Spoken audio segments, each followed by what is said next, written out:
አሰላሙ አለይኩም ወራህመቱላሂ ወበረካቱ ድና የተከበራችሁ የዚህነት ቤተሰቦች እንዴት ናችሁ? ደህና ናችሁ ወይ? አልሐምዱሊላህ።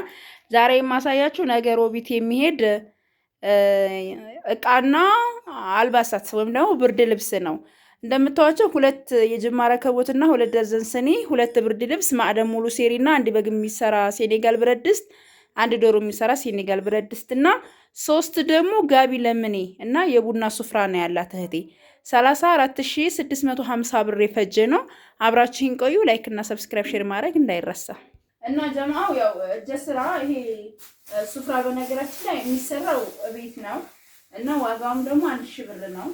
ከወደዳችሁት ማለት ማነው 1100 ብር ይቅርታ ሀባይቢ 100 ብር ተጨምሮብናል እኔ እየረሳሁት ነውና እንዳትይዙብኝ። እዚህ ጋር ደግሞ በጣም የሚያምር የሆነ ጋቢ ለምን ያለ እዩት እንዴት እንደሚያምር ሀባይቢ ወላሂ አልጋ ላይ ጣል ብታረጉት ያምራል። ብቻ ጽዳቱን የጠበቀ ነው። እኔ በጣም ተመችቶኛል። 3 ሀባ በ1800 ብር ሂሳብ ነው ያደረገልኝ። ግን እንዴት እንዳማረኝ አትጠይቁኝ። እዩት ጣል ብታረጉት አልጋ ላይ ራሱ በጣም ነው የሚያምረው። ማሻአላ ተባረከ። ከለሩስ እንዴት እንደሚያምር አትጠይቁኝ። እና እዩት ጋቢ ለምኔ በጣም ነው የሚያምረው። ጀማ ከወደዳችሁት ማዘዝ ትችላላችሁ። ተመችቶኛል። ክብደቱ ራሱ ክብደቱ እንደዚህ ስታረጉት ማለት ነው ሀባይቢ ጽድት ያለ እቃ ነው። ትወዱታላችሁ እናንተ። ከዛ እዚህ ጋር ደግሞ በ3700 ብር ሂሳብ ቱርላቭ ብርድ ልብስ 7400 ብር ገዝቼላታለሁ። ስኒ 2 ደርዘን አገረኛ ስኒ 1000 ብር ጅማ ረከቦት በ1800 ብር ሂሳብ ነው። ማሻአላ ተባረከማ። ቆንጆ ቆንጆ የሆኑ እቃዎችን እንግዲህ እሷ ለፈለገችው ጉዳይ ነው የተገዛላት ማለት ነው።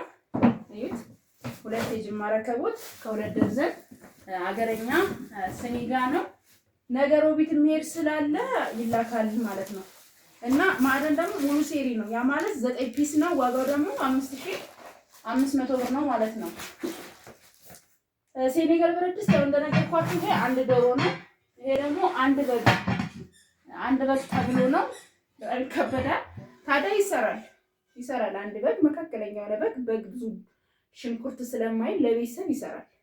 አማ ግን እንደዚህ በርከት ያለ ወጥ ምናምን ካስፈለገ ግን አይሰራም። ይቅርታ አድርጉልኝ። ግን ቆንጆ ነው። ለገበታ በጣም ብዙ ሰው ይፈልገዋል። 2400 ደግሞ የዚህ ዋጋ ነው። ሙሉ ማሻአላ ይሄንን የመሰለ ዕቃ በ34650 ብር የተገበዩ ናቸው። ከወደዳችኋቸው ላይክ፣ ሰብስክራይብ፣ ሼር አድርጉ። ሀባይ በዚህ ጋር ምን አላት መሰላችሁ? ምጣድ አላት ግን ሸክላ የሌለው ባዶ ማለት ነው። ሸክላ የሚገጠመው የት ነው? እዛው አገሯ ነው ማለት ነው። ይሄ ደግሞ ክዳኑ እንደዚህ መታ ስታሩት መስተካከል የሚችል ነው። የራሱ የሆነ የጭስ ማውጫ አለ። ዋጋው 3800 ብር ነው። ሸክላ ካለው ደግሞ 4100 ብር ነው ማለት ነው። 2 ረከቦት እነዚህ ነው። ሴኔጋል ቆንጆ የሆነ ጋቢ ለምኔና ቆጣቢ በዚህ 2 ደርዘን ስኒ ማዕደን ሙሉ ሴሪ ማገዶ የሚቆጥራችሁ አሪፍ ነገር ነው ማለት ነው። 650 ብር ሸክላው አብዛኛውን እዚህ ማናስቀጥለው እንዳይሰበር ነው። 34600 ብር ትንሽ ብር አይደለም በነገራችን ላይ ብዙ ነው። ሆኖም ግን መካከለኛ የሚባል ለቤተሰብ የሚሰጥ ስጦታ ነው። በቃ በቀላሉ ቤተሰባችሁን በዚህ ልክ ማስደሰት ትችላላችሁ። ከዛ ውጭ ግን እቃ ለራሳችሁ ነው ማሟላት ያለባችሁ። ወላሂ የሚያስፈልጋችሁ እናንተ ናችሁ ኢንሻአላህ።